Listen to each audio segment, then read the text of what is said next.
Confitures inratables, c'est ce que nous promet Anne-Sophie Luguet-Saboulard. Bonsoir. Bonsoir. Vous êtes l'auteur du livre que je tiens entre les mains. Vous présentez cet ouvrage comme une bible de la confiture facile. Alors, oui. Déjà, on approche de l'été. Les magazines nous parlent tous de régime et vous nous parlez de confiture.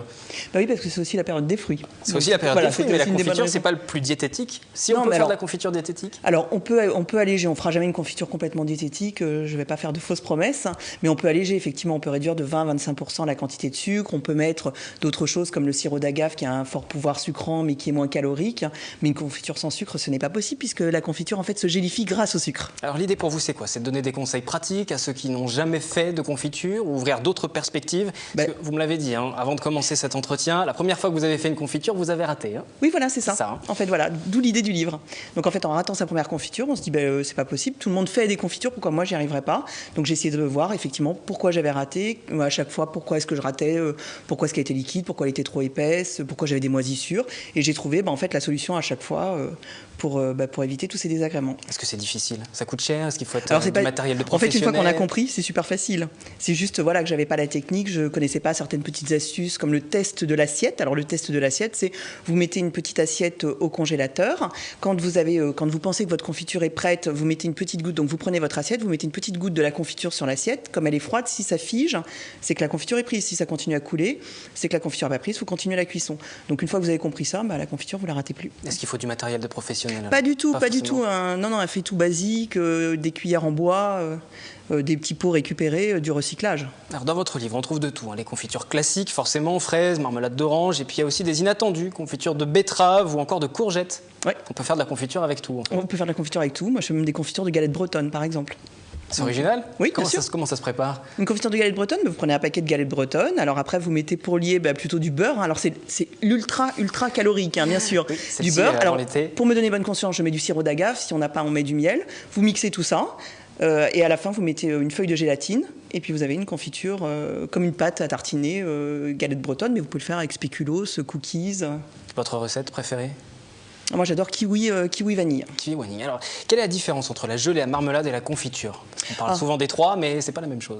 Alors, en fait, il y en a une où, en fait, la confiture, normalement, vous gardez les morceaux, la marmelade, non. Et la gelée, c'est uniquement le jus, en fait. Vous récupérez que le jus.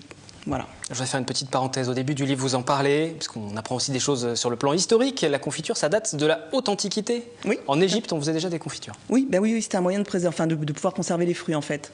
Et à travers le temps, ça a évolué, la façon de faire de la confiture, où les recettes sont ancestrales? En fait, ce qui a surtout évolué, c'est que maintenant, comme on a effectivement la congélation, il y a des choses comme ça qui ont évolué, donc on peut mettre ces confitures à congeler, mais en gros, la méthode pour faire la confiture, elle n'a pas évolué, non. C'est les produits qui ont évolué, puisque maintenant, on peut trouver, par exemple, du sucre à confiture tout fait, donc avec déjà de la pectine, ce qui n'était pas le cas avant. C'est plus les produits qui ont évolué. Voilà. Et le secret d'une bonne confiture, c'est quoi? La cuisson, les bons ingrédients, forcément? Forcément, les bons ingrédients.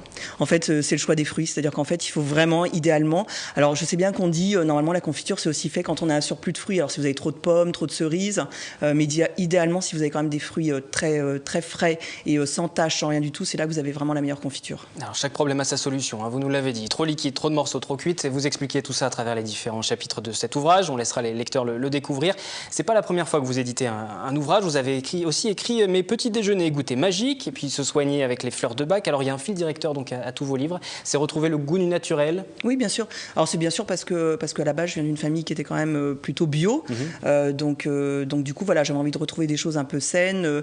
Le côté diététique, oui, parce que clairement, moi, j'essaie de faire attention à mon poids ayant une tendance à avoir un petit peu de surpoids. Donc du coup, je fais attention.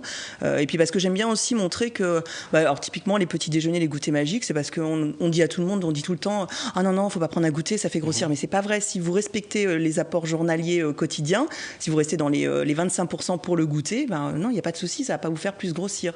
Donc voilà, j'aime bien un petit peu casser ces idées reçues. Et vous testez tout ça en famille? Alors oui, oui. Puis j'ai une grande famille, donc du coup, oui, je peux tester. C'est mes cobayes. Vous avez une activité professionnelle à côté, vous enseignez à l'université de Versailles-Saint-Quentin, vous donnez des cours de politique de communication. On est très loin des confitures là.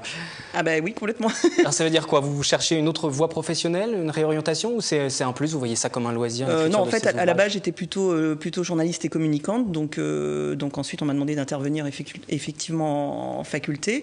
Et après, non, c'est parce que mon hobby, j'aime écrire, en fait. Donc, je suis pas encore, voilà, je fais pas des romans à succès, mais c'est vrai que du coup, j'avais envie d'écrire, et puis c'est vrai que le biais de faire partager mes recettes, voilà, c'était quelque chose que... Parce que là, le rythme s'accélère un petit peu. Il y a eu un ouvrage donc, sur les petits déjeuners et oui. les goûters. Là, il y a celui sur les confitures inratables. En juin, normalement, doit sortir également Recettes magiques aux super fruits. Ah, alors ça... C'est ce que l'éditeur a annoncé. Bah d'accord, l'éditeur va plus vite que moi. L'éditeur l'a annoncé même pour juin, alors on arrive vers fin juin. D'accord. Oui, j'en ai encore 2 autres en préparation, donc oui. Donc par contre, je pense que voilà, je vais me limiter à 2 parce que j'ai une vie professionnelle aussi intense à côté. Mais voilà, puis après je réfléchis. Alors du coup, maintenant, c'est vrai qu'à chaque fois que je fais une recette ou à chaque fois que je vois quelque chose, je pense automatiquement, tiens, ça ferait un bon livre. Donc, vous notez tout dans un coin et vous testez tout en famille. Alors ça, non mais vraiment, je teste en famille, avec des amis. Oui, bien sûr. Oui. Merci Anne-Sophie Leguet-Saboulard d'être venue Merci. sur ce plateau, vos ouvrages qui sont disponibles en librairie et puis également en commande sur Internet. Merci à vous. Merci. On passe au rappel des titres de ce 26 juin, les sujets qui seront également développés dans l'actu, le tout image de la rédaction à 20h30 et à 22h. Aujourd'hui, dans l'actu, 3 jours de prévention routière à la base de loisirs de Saint-Quentin en Yvelines. Ce mercredi, des ateliers à destination des jeunes pour les sensibiliser aux dangers des 2 roues. Le tennis, dorénavant accessible à tous les collégiens yvelinois, comme l'est déjà le rugby, le handball, le basket ou le foot. Le tennis va maintenant faire partie des offres de sport scolaire. Une convention a été signée hier dans un endroit symbolique, Roland-Garros.